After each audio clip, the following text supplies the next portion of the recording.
83%.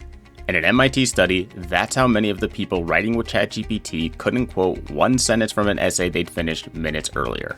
Minutes. Essays with their own name on top. Researchers put brain sensors on people's heads while they wrote. And what showed up on those screens is the closest thing we have to an answer on the question everybody keeps asking. Is this stuff actually making us dumber? So today, I'm going to walk you through that study and what it actually found, including the parts the headlines got wrong. And there's something in there that scared me more than the 83%. What happened when they took the AI away? Okay, the setup, and stay with me here because the details matter. This is out of the MIT Media Lab, a team led by Natalia Kosmyna. 54 people, EEG caps on their heads, the kind that read electrical chatter between brain regions while you work. They split them into 3 groups. One group wrote essays with ChatGPT, one group could use a search engine, old school, and one group got nothing but their own head. They ran the same kinds of prompts over multiple sessions spread across months, and the researchers watched what their brains were doing the whole time. And that matters more than any headline about this study because self-reports are famously unreliable. People say they tried hard whether they did or didn't, but the wiring doesn't really know how to lie. So finding number 1. The brain-only group lit up the strongest. Most connected activity, regions talking to each other all over the place, which is what effortful thinking actually looks like on a screen. The search engine group came up in the middle, and the ChatGPT group showed the weakest connectivity of the 3, quieter, with way less crosstalk between regions. Once I saw that, I kept thinking about the gym. You know what a spotter is for. They help you move the bar when you fail, and the set still builds your muscles because you did most of the work on the reps. Now imagine the spotter just lifts the bar for you every time, and you just stand there barely touching it. That's what the ChatGPT EEG looks like. The bar is moving, meaning the essay is getting written, but almost none of it is challenging the brain. Finding number 2, and this is the one that went viral, and it deserved to.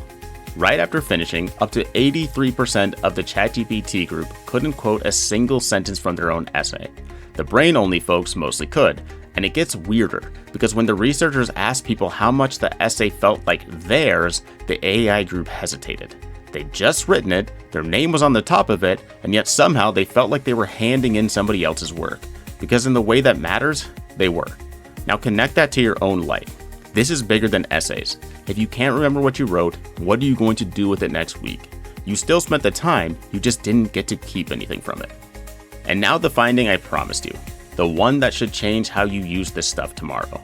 In a 4th session, the researchers flipped some people. The ChatGPT group had to write with no tools at all, just them and a blank page.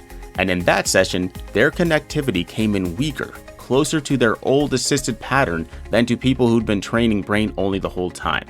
It's just one session, so hold it loosely, but it looked a lot like a muscle that hadn't been loaded in a while.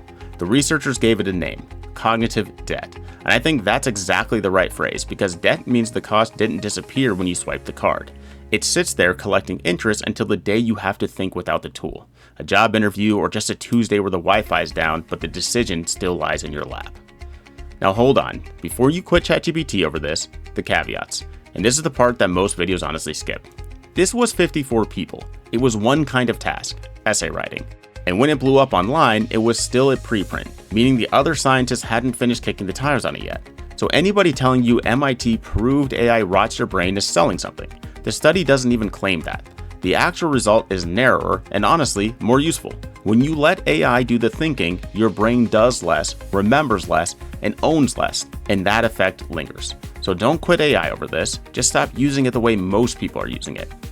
Because notice what every person in that ChatGPT group had in common. The AI wrote first and they reacted. And that order is the entire difference between the tool making you weaker and the tool making you sharper. If you've seen my self-education video, you know where I stand. Make the AI force you to think first. And this study is the strongest evidence yet for that. So this is the rule I run and you can steal it word for word. Don't answer this yet. First, ask me what I think and why. Then challenge my reasoning before you show me yours.